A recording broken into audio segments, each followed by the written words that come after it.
तुमच्या घराजवळ सतत कावळा येत असेल तर हे आहेत 20 संकेत.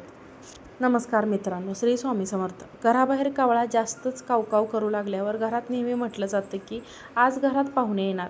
बरेचदा कावळा बसायला आणि फांदी तुटायला असेही घडतं. पण अनेकदा आपल्याकडे कावळ्याची कावकाव सुरू झाल्यावर अनेक संकेत असतात. असे घराबाहेर कावळा जास्तच कावकाव करू लागल्यावर घरात नेहमी म्हटलं जातं की आज घरात पाहुणे येणार. बरेचदा कावळा बसायला आणि फांदी तुटायला असेही घडत असतं.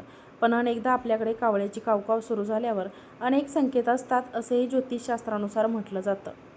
आपल्याकडे कावळ्याला अनन्यसाधारण महत्त्व देण्यात आले आहे.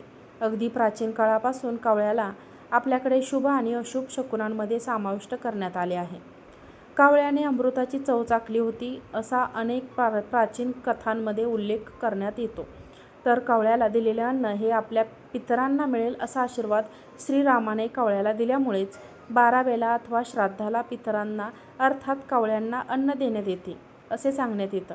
कावळा हा शनिदेवाचे वाहन असून कावळ्याच्या शरीरात आत्मा प्रवेश करून पितरांच्या स्वरूपात जेवतो अशी आख्यायिका देखील आहे. कावळ्यांना भविष्यात ज्या घटना घडतात त्याच्या आधीच कावळ्यांना संकेत मिळतात असे देखील समजण्यात येते. त्यामुळे हे संकेत नक्कीच काय आहेत त्याबद्दल आज आपण जाणून घेणार आहोत. नंबर 1. सकाळी कावळा घराजवळ आला असेल तर त्याला खायला घालावे. त्यामुळे घरात कधीही पैशांची कमतरता भासत नाही असे सांगण्यात येते. हिंदू वेद पुराणानुसार सकाळी कावळ्याला खायला दिल्यास पुण्य मिळते असे सांगितले जाते. नंबर 2. काही ठिकाणी कावळ्याला अशुभ मानण्यात येते आणि त्याचा संबंध यमदेवतेशी अर्थात मृत्यूच्या देवतेशी जोडण्यात येतो. नंबर 3. सकाळी उठल्यावर कावळा दिसणे अशुभ मानले जाते. नंबर 4.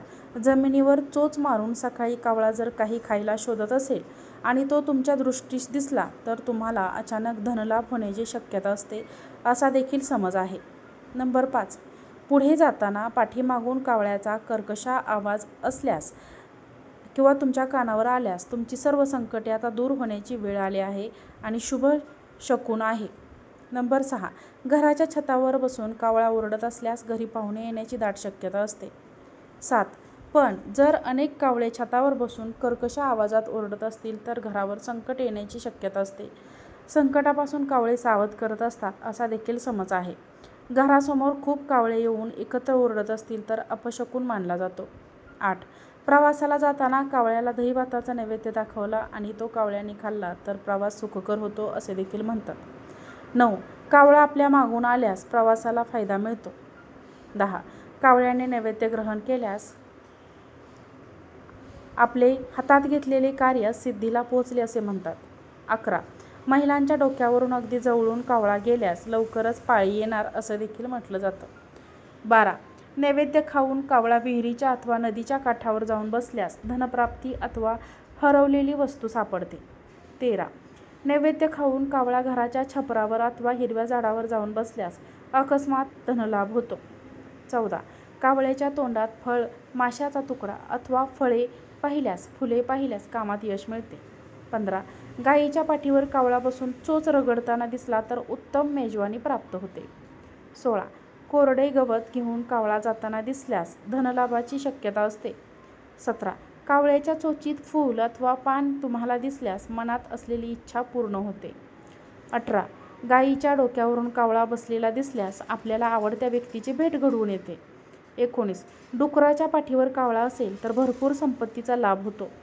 20. धुळीत कावळा लोळत असेल तर त्या ठिकाणी पावसाची शक्यता असते. आशा आहे की तुम्हाला हा माहिती नक्कीच आवडली असेल. व्हिडिओ आवडला असेल तर व्हिडिओला लाईक करा, चॅनलला सबस्क्राईब करा आणि हा व्हिडिओ जास्तीत जास्त लोकांना शेअर करा. आजचा व्हिडिओ पाहिल्याबद्दल खूप खूप धन्यवाद. श्री स्वामी समर्थ.